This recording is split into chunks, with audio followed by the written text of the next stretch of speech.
On peut lire, par exemple, dans le Canard enchaîné, que Nonce Paolini, qui est le patron de TF1 depuis un an maintenant, vous a dans le collimateur et que vous vous rapprochez de France 2. Pas du tout, alors ni l'un ni l'autre.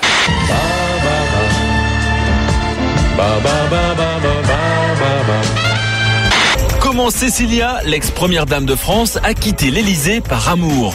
Pourquoi son premier mari, Jacques Martin, ne s'est jamais remis de son départ pour un autre, leur meilleur ami de l'époque, Nicolas Sarkozy, alors maire de Neuilly? Quelle est la dernière personne que tu aies eu envie de tuer? Le maire de Neuilly.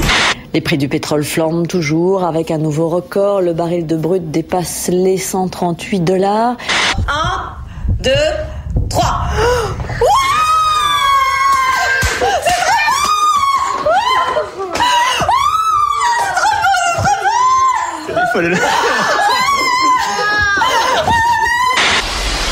L'événement de ce lundi 9 juin, c'est ce séisme à TF1, ce tremblement de terre dans la profession de journaliste. Les téléspectateurs de la Une sont abasourdis, les journalistes effondrés et la rédaction consternée. Et oui, Jean-Pierre Pernaut reste présentateur du JT de 13h sur TF1.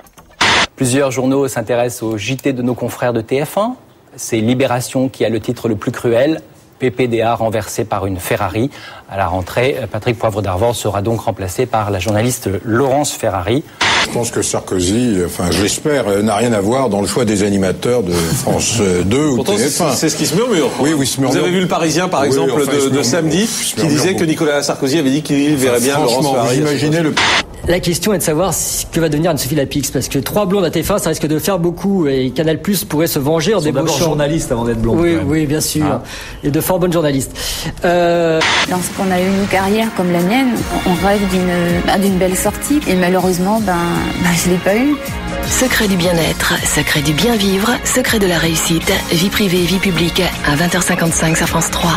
Le match le plus important de l'histoire peut-être du football français va commencer dans quelques instants. France-Roumanie va ouvrir cet Euro 2008 pour l'équipe de France.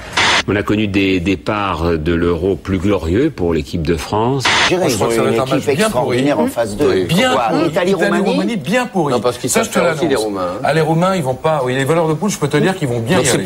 La saucisse de Morteau est l'emblème du communisme, vrai ou faux? Ouais.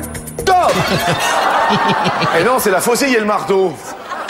Au cœur des préoccupations, la hausse du prix de l'essence. Moi, je fais 72 km par jour pour aller travailler. J'ai qu'un temps partiel. Donc, j'ai un quart de mon salaire qui part déjà dans les frais d'essence. Donc, c'est très dur. Actifs, retraités, parents et enfants, unis pour exprimer leur inquiétude face à l'avenir. Il y a de la misère, mais je crois qu'il va y en avoir encore de plus en plus. Je suis à bout, Je suis à bout. Moi, mon père, il me dit toujours, il faut travailler pour avoir de l'argent. Moi, je travaille comme un dingue, mais j'ai rien. Hasard du calendrier, à peu près au même moment est rendu public le budget de l'Élysée pour 2007. 8,4% d'augmentation par rapport à 2006, soit au total près de 3 millions d'euros de dépenses supplémentaires. On est en train de discréditer la réforme. Et moi, je pense que notre pays a besoin de réforme, et que la manière dont on est en train de la conduire va aboutir à un moment à une éruption volcanique. Alors, je ne sais pas quand ce sera, dans 6 mois, dans 1 an, dans 2 ans, mais il y aura un moment caractère révolutionnaire, parce que les gens n'en pourront plus. Malgré les offres de la concurrence et les propositions d'Hollywood, Ariel et Bertrand ont choisi de rester sur France 3. À tout de suite. Et je voudrais vous remercier d'avoir suivi ce droit de savoir pour la dernière fois. Le droit de savoir à 18 ans, l'âge de la majorité, c'est aussi l'âge où l'on quitte sa famille. Et c'est ce que je vais faire après avoir salué l'équipe historique du droit de savoir, Patrick Poivre d'Arvor, Gérard Carrérou, Franz-Olivier Gisbert. C'est avec eux, en effet, que j'ai créé ce magazine il y a 18 ans. Et c'est là qu'on sent ce temps si lourd, si long.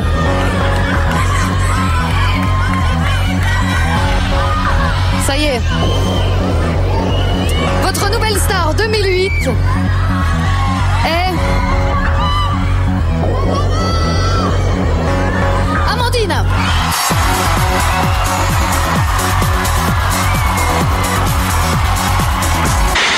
Je suis choqué de voir le mélange des genres qui devient presque la règle dans le système politico-médiatique.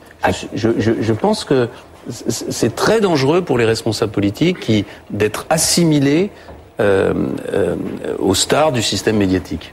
Le nouvel album de Carla Bruni, Sarkozy et Justin Timberlake au cinéma, c'est l'actualité people de ce jeudi.